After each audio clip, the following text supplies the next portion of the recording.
আমি যখনই কোনো কোরিয়ান সিনেমা দেখতে বসি খুব হাই এক্সপেকটেশন নিয়ে বসি, কারণ এতদিনে যতগুলো কোরিয়ান সিনেমা দেখেছি ততগুলো আমাকে কেউ নিরাশ করেনি, মোটামুটি আমার এক্সপেকটেশনের উপরেই গেছে। এখন কথা বলবো একটা কোরিয়ান সিনেমা নিয়ে, যেটা নেটফ্লিক্সে রিলিজ করেছে 1 ঘন্টা 50 মিনিটের ছোট্ট একটা সিনেমা, ব্যাডল্যান্ড হান্টার্স। এবার এটার গল্পটা যদি একটু বলি, কোরিয়া শহর যেটার মধ্যে একটা ভয়াবহ ভূমিকম্প আসে এবং পুরো শহর শেষ হয়ে যায়। সেই শহরে মাত্র একটা বিল্ডিংই সেই ভূমিকম্পর হাত থেকে বেঁচে যায় এবং যে মানুষরা বেঁচে যায় তারা ওই বিল্ডিংয়ে আশ্রয় নিতে চলে আসে। সেই মানুষদের মধ্যে একটা ডাক্তারও থাকবে, কিন্তু সেই ডাক্তারটার মতলব থাকবে অন্যরকম। সে এসে দাবি করবে যে সে কিছু পরীক্ষা নিরীক্ষার মাধ্যমে মানব জাতিকে একটা আলাদা লেভেলে নিয়ে যেতে পারে। তার কি পরীক্ষা নিরীক্ষা, এই পরীক্ষা নিরীক্ষাগুলো মানব জাতির জন্য কতটা ভালো বা খারাপ, আলটিমেটলি সে তার প্ল্যানে সাকসেসফুল হয়, এই নিয়েই গোটা সিনেমাটা হতে চলেছে। প্রথমেই বললাম হাই এক্সপেকটেশন নিয়ে বসি, এটাতেও বসছিলাম, বাট এই সিনেমাটা কিন্তু আমার এক্সপেকটেশন মিট করতে পারেনি। কেন পারেনি সেটা নিয়ে আমি নেগেটিভ দিকে কথা বলবো, তার আগে কিছু পজিটিভ দিক আছে সেগুলো নিয়ে কথা বলি। এর প্লটটা যেটা, সেটা একদম হাইফাই তো বলা যায় না, বাট এই প্লটের ওপরে একটা science fiction survival thriller movie বানানোই যায় এবং এই প্লটটা কিন্তু খুব খারাপ নয়। কিন্তু মেকাররা একটা ভালো প্লটকে একটা ভালো সিনেমাতে কনভার্ট করতে পারেনি। এখানে প্লটটা ভালো, বাট এক্সিকিউশন ভালো নয়। এখানে যে বেসিক গল্পটা দেখানো হয়েছে বা বেসিক প্লট লাইনটা, সেটা কিন্তু খুব খারাপ নয় এবং একটা সায়েন্স ফিকশন থ্রিলার মুভিতে যেরকম যা যা দরকার হয় এই প্লটটার মধ্যে কিন্তু ছিল। কি ছিল না সেগুলো আগে কথা বলবো। অ্যাকশন কোরিওগ্রাফি খুব ভালো হয়েছে।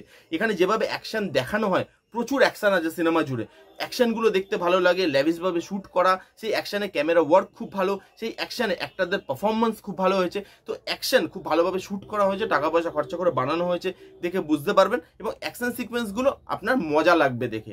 আর লাস্ট যেটা নিয়ে কথা বলবো সেটা হচ্ছে খুব ছোট সিনেমা, 1 ঘন্টা 50 মিনিট টাইম, খুব একটা বেশি টাইম আপনাকে দিতে হবে না এই সিনেমাটা দেখতে গেলে, এইটা একটা ভালো দিক। এই যে 1 ঘন্টা 50 মিনিটের সিনেমা এবং খুব ছোট, আপনাকে খুব বেশি টাইম দিতে হবে না, এটা যেমন একটা পজিটিভ দিক, তার একটা কিন্তু নেগেটিভ দিকও আছে।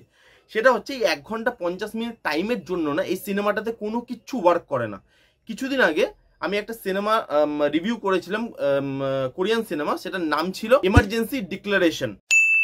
ওই সিনেমা রিভিউ করার টাইমে আমি বলেছিলাম যে কোরিয়ান সিনেমাতে ইমোশন, ড্রামা, বন্ডিং, এই জিনিসগুলো এত ভালোভাবে দেখানো হয়, সেগুলো হয়তো কোনো ইন্ডাস্ট্রির ফিল্মে ওইভাবে আর দেখানো হয় না। এইখানে এই সব জিনিসেরই ল্যাক লাগবে আপনার, যেহেতু টাইমটা খুব ছোট।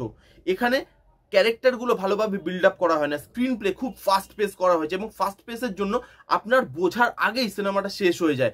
এখানে ফাস্ট পেস করার জন্য ওই বন্ডিংটা, ইমোশনটা, ড্রামাটা, এই যে সার্ভাইভ করছে এই লোকগুলোর সাথে অডিয়েন্স যে কানেকশন ফিল করবে, সেটা কোনো জায়গায় ফিলই হয় না এবং এইটা ফিল হয় না বলেই পারফরমেন্সও আমাদের কিন্তু খুব খাস লাগে না। এখানে ডনলি আছে পারফরমেন্সে এবং তার থেকে আরও ভালো পারফরমেন্স কিন্তু বার করা যেত। ট্রেন টু বুসানেও ছিল, আপনারা অনেকেই চেনেন যারা কোরিয়ান মুভি দেখেন। ডনলিও এখানে খুব নমিনাল একটা পারফরমেন্স দিয়েছে, তাকে ঠিকভাবে ইউজ করা যায়নি। আর এইখানে ওই যে বললাম ড্রামা, ইমোশন, এই যে বন্ডিংটা, এই পারফরমেন্সটা, এই জিনিসগুলো কোথাও না ফুটে আসে না অডিয়েন্সের সাথে। এই সার্ভাইভাল এই জিনিসটা কোথাও ভাবে কানেকশন ফিল করে না। সেই জন্য আপনার মুভিটাতে সব থাকা সত্ত্বেও আপনার মনে হবে অ্যাকশন ছাড়া যেন এই সিনেমাটাতে কিছুই নেই। এবং 1 ঘন্টা 50 মিনিট আমি দেখলাম ঠিকই, বাট এই সিনেমাটা দেখে আমি খুব একটা বেশি কিছু আমার সাথে রাখতে পারলাম না। আরও ভালো সিনেমা কোরিয়ান, এর থেকে অনেক ভালো সিনেমা আমি দেখেছি, অনেকের রিভিউও করেছি, বাট এই সিনেমাটা আমার কাছে আপ টু দ্য মার্ক নয়। এটা আরো অনেক ভালো হতে পারতো। এটা কম করে আরো আধ ঘন্টা টাইম নিয়ে বানালে এই সিনেমাটা একটা ভালো সিনেমা কিন্তু হতেই পারতো। তাও যারা যারা কোরিয়ান মুভির ফ্যান তারা একবার অন্তত দেখতেই পারে, নেটফ্লিক্সে আছে, মাল্টিপল ল্যাঙ্গুয়েজে আছে, দেখতে কোনো অসুবিধা হবে না। আর এই রিভিউটা কেমন লাগলো সেটা জানাতে ভুলবেন না। রিভিউটা যদি ভালো লাগে please give it a Thums up, like করবেন, কমেন্ট করবেন, শেয়ার করবেন, চ্যানেলটাকে আমার সাবস্ক্রাইব করবেন। দেখা হচ্ছে নেক্সট কোনো ভিডিওতে। ততক্ষণ bye bye, take care and be safe.